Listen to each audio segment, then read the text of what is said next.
เส้นทางไปพูโล้นไปทำจานุวงศ์และไปวังน้ำเขียวสบายดีวันนี้เขาจะไปใส่จะไปไปรวนเนาะใส่สมบูรณ์เนาะเขาจะเริ่มจากนครหลวงไปใส่สมบูรณ์เนาะไปกันเลยพวกเขาออกเดินทางจากประตูไซ9:30 นาที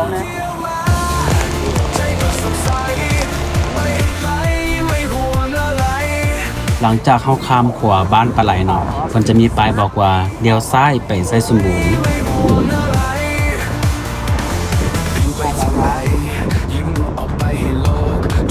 หลังจากเขาขี่รถไกลมาหน่อยนึงเขาก็จะเห็นหอมเลี้ยวซ้ายเนาะมันจะเขียนป้ายใส่ว่าไปไซสมบูรณ์เลี้ยวซ้ายนี่เนาะเขาก็ขี่เลี้ยวซ้ายไปเลยขี่ไปยาวๆกันเลย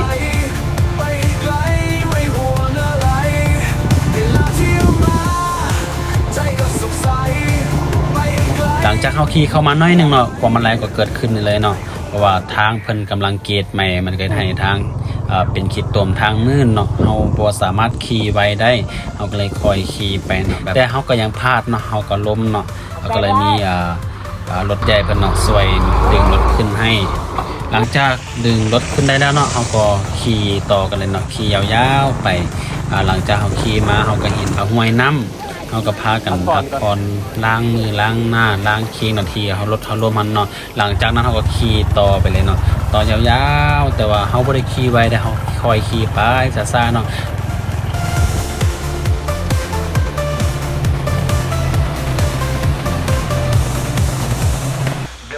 หลังจากเขาขี่รถมาเมื่อยเนาะเขาก็เจอน้ำตกตัดระหว่างทางเนาะบอกเลยว่าโคตรฟินเลยเพราะว่ามัน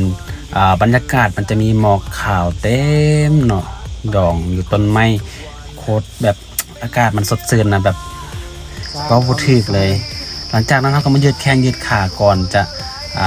เข้าสู่ไซสมบูรณ์เนาะเพราะว่ามันใกล้จะฮอดไซสมบูรณ์แล้วเนาะเขาก็ยืดแข้งยืดขาก่อนลุยความงามของไซสมบูรณ์อันนี้เนาะหลังจากนั้นเขาก็มาฮอดไซสมบูรณ์แล้วเนาะเขามาฮอดไซสมบูรณ์7:30เนาะจากเขาเดินทางมา9:30ฮอด7:30เนาะบอกเลยว่าโคตรเหนื่อยเลยพอแล้วไซสมบูรณ์เราสูงเต็มเลยตั้งแต่ว่ามีสมบูรณ์ตัวแล้วตัดมามือใหม่เนาะตอนเช้าเนาะอากาศสดชื่นแจ่มใสหมอกขาวเต็มเนาะเขาก็เกียมพร้อมเกียมโตเนาะแล้วก็พากันกินข้าวเช้าข้าวปอกข้าวเปียกแซ่บๆก่อนเนาะหลังจากนั้นเขาก็จะออกเดินทางตอนนี้กำลังขึ้นไปภูหัวโล้นนะไปกันเลย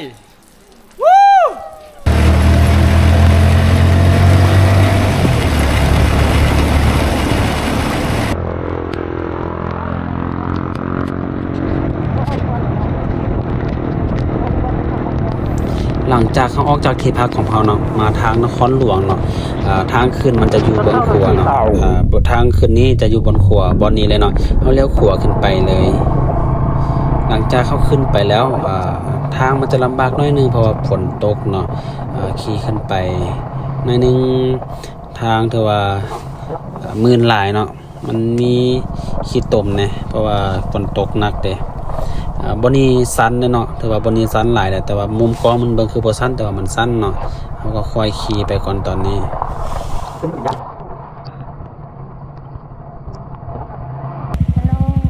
กำลังจะขึ้นภูตอนนี้โอเคอย่าเปลี่ยนกล่องให้จังเด้อ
ขอสัมผัสนะเป็นยังไงเจ๊มาครั้งแรกก่อน สุดยอดเลย เป็นผู้ประสบภัยครั้งแรก เนาะทางสบายบ่มาใส่สมบูรณ์ โอ้คันฝนบ่ตกก็คือว่าสำบายอยู่ อืมฝากถึงผู้ที่อยากมานะ มาแล้วจะฮู้ ว่า ว่า งาม งามคุ้มสม เอาเจ๊เรื่องใด สบายดี งามบ่งามบ่ งามงาม มักบ่มาทางนี้ มากคุ้มค่าอยู่ คุ้มค่าเนาะคุ้มค่าลมอยู่เนาะ แม่น เดี๋ยวให้ดูบรรยากาศเวลา สด เที่ย จั ว ด มาใจก็สดใสไปไกลไม่ห่วงอะไรเวลาเที่ยวมาใจก็สดใสไปไกลไม่ห่วงอะไรบินไปที่ไหนยิ้มออกไปให้โลกทุกที่มีเสน่ห์หัวใจไม่เศร้าโศกเดินตามเส้นทางใจก็มีความหวังไม่ว่ายากเย็นเราก็จะผ่านเวลาเที่ยวมาใจก็สดใสไปไกลไม่ห่วงอะไรเวลาเที่ยวมาใจก็สดใสไปไกลไม่ห่วงอะไรไม่ห่วงอะไรไม่ห่วงอะไร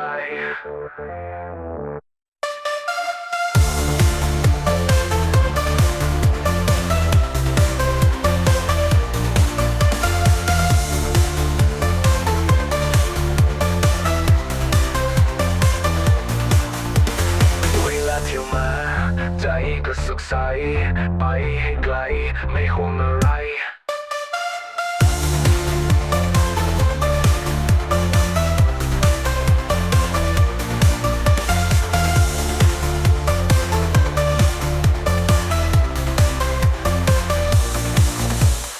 เดินทางไปไกลท้องฟ้ายังสดใสพบเจอแสงแดดหัวใจไม่เคยแพ้ทะเลกว้างใหญ่คลื่นซัดเข้าหากันสายลมพัดไปมีความสุขทุกวันเวลาเที่ยวมาใจก็สดใส สถานีต่อไปเขาจะไปทำเจ้าอนุวงศ์ไปกันต่อเลย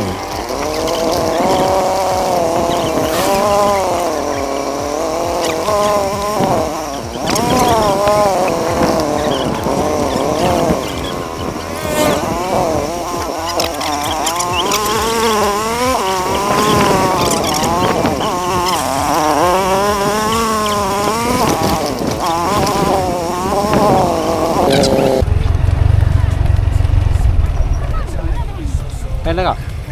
ไป แมน แม่น โอเคคอยขี่ได้อทางมื่น ค่อยๆขี่เอา เส้นทางไปทำเจ้าอนุวงศ์เนาะจากที่เราขี่มาพุ่งหัวรถแล้วเนาะเราออกจากทางใหญ่เราจะเลี้ยวขวาไปเนาะเลี้ยวขวาเราก็จะขี่ยาวๆไปเลย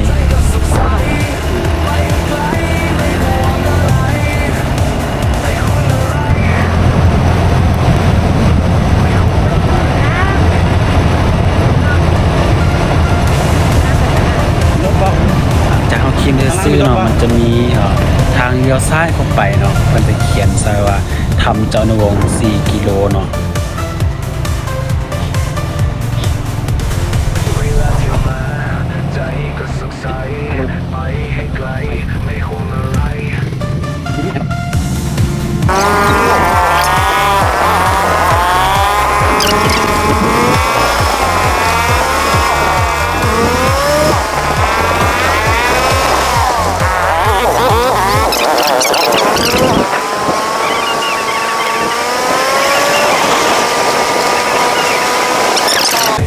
ใหญ่คลื่นซัดเข้าหากัน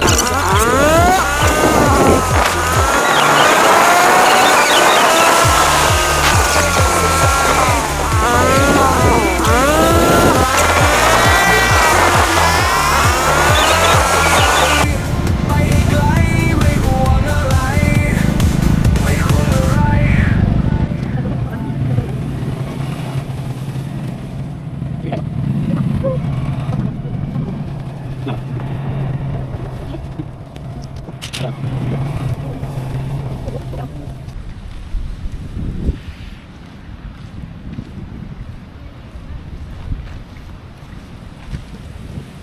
ตอนนี้เราก็อยู่นาทำเจ้าอนุวงศ์เนาะเดี๋ยวเราเข้าไปเบิ่งด้านใน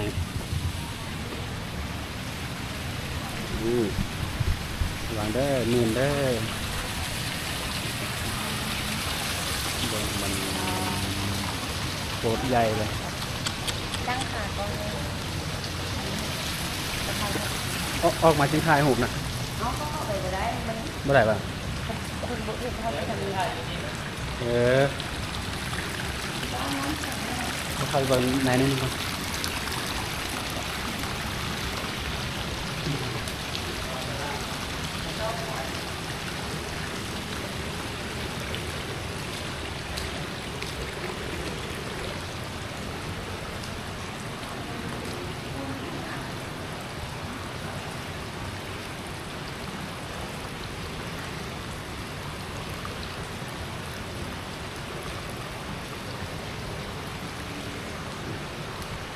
มันจะเป็นด้านในมันจะเป็นหน้าตาถ้ำเนาะถ้ำนี่คือว่าใหญ่หลายเลยว่าโคตรใหญ่เลยถ้ำเนี่ยก็เขาจะบุกเข้าไปในนะเพราะว่ามันมืดขี้ย่านบุกล้าเข้าไปเดี๋ยวเดินด้านนอกเนาะด้านนอกโอ้ใหญ่ลองดูโอเค สถานีต่อไปเขาจะไปวังน้ำเขียวเนาะเขาก็ขี่ออกจากถ้ำจากนวงขี่ไปแล้วเขาก็จะเลี้ยวขวามาจะเลี้ยวซ้ายข้ามขวานี่ไปเนาะข้ามขวานี่ไปแล้วยังบ่แม่นแต่เขาจะไปซื้อก่อน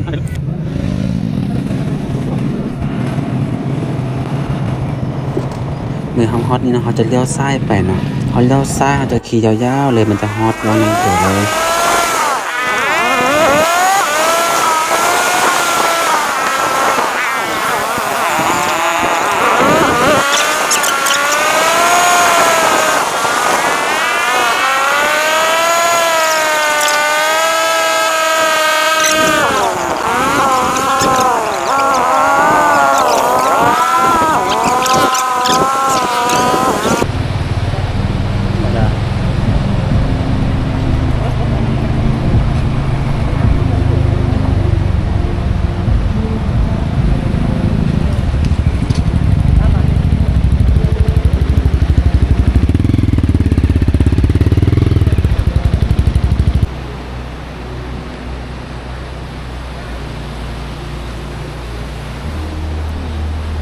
ตอนนี้เขาก็ฮอดแล้วเนาะวังน้ำเขียวเนาะเดี๋ยวเขาเลาะเบิ่งรอบๆก่อนเลาะเบิ่งแล้วก็เมื่อเดี๋ยวให้เบิ่งบรรยากาศรอบๆของวังน้ำเขียวนะ เวลาเที่ยวมาใจก็สดใสไปไกลไม่ห่วงอะไรเวลาเที่ยวมาใจก็สดใสไปไกลไม่ห่วงอะไรบินไปที่ไหนยิ้มออกไปให้โลกทุกที่มีเสน่ห์หัวใจไม่เศร้าโศกเดินตามเส้นทางใจก็มีความหวังไม่ว่ายากเย็นเราก็จะผ่านเวลาเที่ยวมาใจก็สดใสไปไกลไม่ห่วงอะไรเวลาเที่ยวมา